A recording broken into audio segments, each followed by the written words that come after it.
All right, welcome to What's in a Game.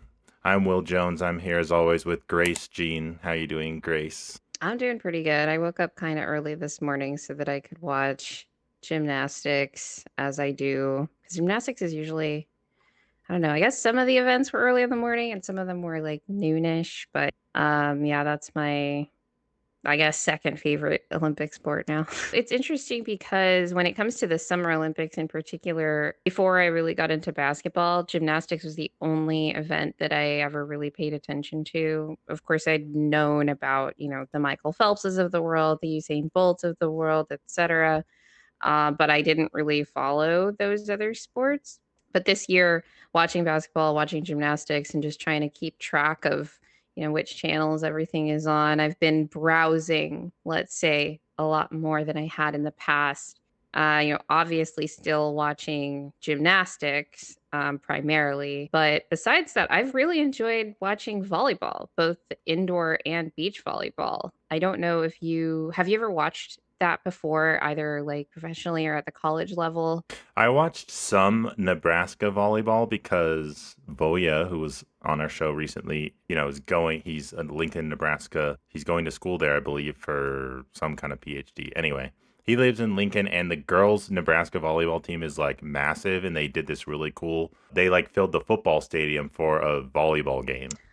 Oh, I Eh, remember that. Yeah, and That it, was that was just this past year, right? And it was like a record yeah, attendance for a sporting event. Is that right? I don't know about that, but it was Okay. some kind of record or something, and it was just like exciting to see the atmosphere of the Nebraska volleyball team. They're really good. So I watched that, and I've watched the Olympics. I always liked beach volleyball, though.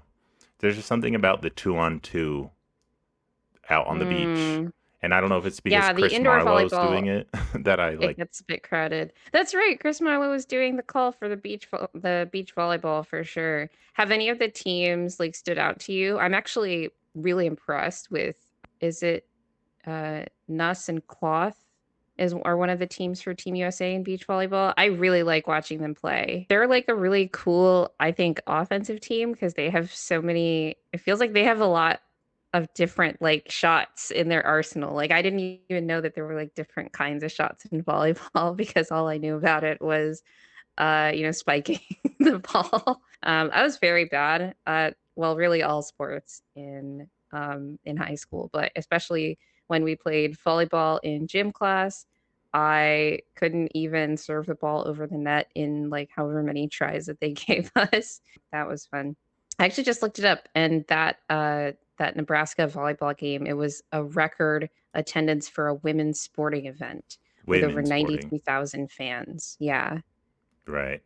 which is Yeah, that was impressive. really I cool. mean, yeah, that makes sense that it didn't beat like a Super Bowl, for Right, example. right. No, but like the reason I bring up volleyball, and I've also been watching a little bit of like tennis, is that you have these sports that have like these long rallies, right? Sometimes where the ball's just kind of going back and forth and like the tension just continues to build and build.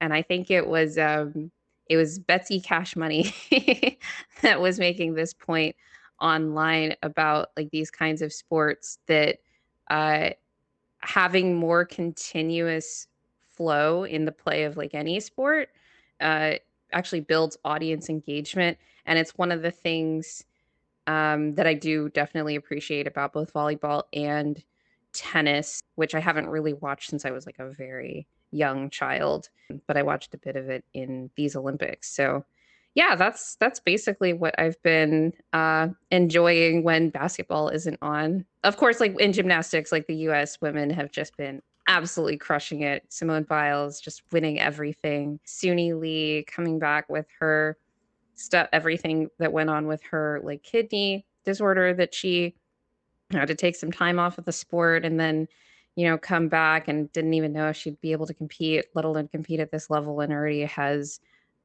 several, I think 3 medals because they won the team event. And then today she just took bronze in the uneven bars final, and she was incredible. This was the best that I've seen her perform that routine in a couple of months now. So very Whoa. excited about the Olympic sports. What Yeah. about you?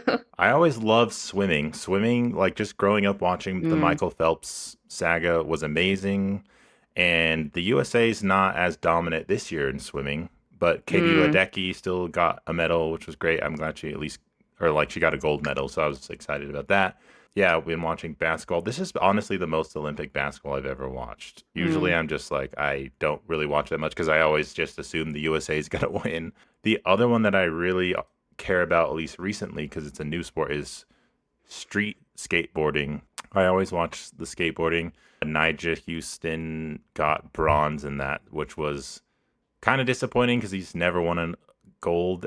He's won like everything else you could possibly win in competitive skateboarding except getting a gold at the Olympics. And it was Yuto Horigome who won gold in that, who he won last Olympics too, and he's from Japan. So he Mm. just couldn't get it done, but at least he medaled. And then the guy who got silver in that event was an American too, who's Jagger Eaton, who I think I saw that.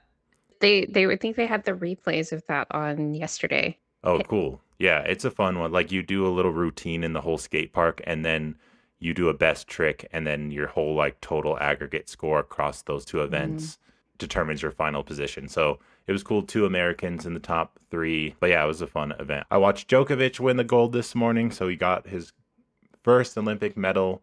It happened to be gold. That's going to Serbia. No, but I caught Djokovic's match this morning as well, and it was incredibly tense. It was incredibly close, and anyone that follows me on Twitter knows that I actually watched challengers this weekend, so I get really nervous when I watch tennis now because I don't want somebody to get injured while I'm watching.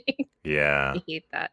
I need to watch that Um, movie. but like I thought he was incredible, and it was crazy to me because I felt like as good as Novak was, a lot of his points, it felt like came from Carlos's errors, and I'm not Hmm. like a tennis person, so Hmm. I know you watch the sport, but how do you feel about like that statement? I think it's typical for Djokovic. Like Djokovic is kind Okay. of like the metaphor I'd give for him. He's kind of like this brick wall where he's the best serve returner in the world, and that he's been like Mm, that for his whole career basically. So he's yeah, just like he may not be hitting the most amount of winners. He's not as like risky. So he'll just like play consistently and kind of wait for the opponent to make the mistake. Like to that's make like the kind of mistake. his game a Mm. lot of the time. He will just outlast you with his consistency, which I think is why he's able to like still compete at age 37. That's a really interesting point. Because I was actually talking to Voya on Twitter. He's also obviously a huge fan of Novak and rooting for Serbia in all of these events for sure. But the fact that he's able to compete at such a high level in this sport, trying to find like marginal advantages that Hmm. don't rely on your athleticism by just kind of being solid and consistent, like you say. No, that's an interesting perspective to have on how to sort of manufacture longevity or even like what types of like styles of play just happen to last longer. It's just so weird because I liked Djokovic from a young age, where Nadal and Federer were the most popular players, and I was just not really into them. And then when Djokovic came on the scene Mm. and he was like somebody new at the time, I was like, "Ooh, I'm gonna root for this guy." And he would do funny impressions of all the players, like even women players. And so I thought he was just like a funny, like new I'm guy sure on the that went scene. over well. Yeah, I think in retrospect, people kind of got pissed about it, but at the time, I thought it was funny. But and then we got Jokic on the Nuggets, and so this Serbia connection I never thought I'd have in my life, but it's been amazing.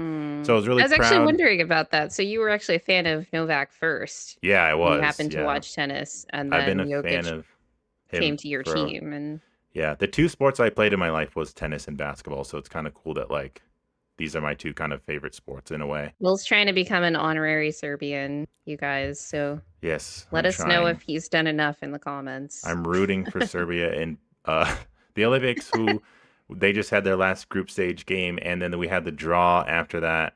It was basically to determine what teams were going to be on what side of the bracket with USA and or Germany, and Serbia ended up on the USA side. So we were all kind of sad about that because Serbia is going to have to play the US in the semifinals at the earliest now instead of the final. And on our predictions episode, we all had, I think, Serbia and USA in the final. Maybe one of us should have been different and picked them in the semifinal, but Yeah, but I don't think any of us wanted them to have to play each other earlier. Yeah, There was a exactly. little bit of wish casting in all of our brackets, not just That's true. mine. We're almost to 500 subscribers. So to those of you who've already Yay. subscribed, thank you so much. We love you. And if you haven't yet, please consider doing so. And like the video if you're watching, send our episode to your friends and tell everyone about it. We really appreciate you guys listening and commenting. Let us know who you think might win the tournament if it's not the USA. Yeah, thank you so much for listening. And remember that winning is fun and losing sucks. Big time.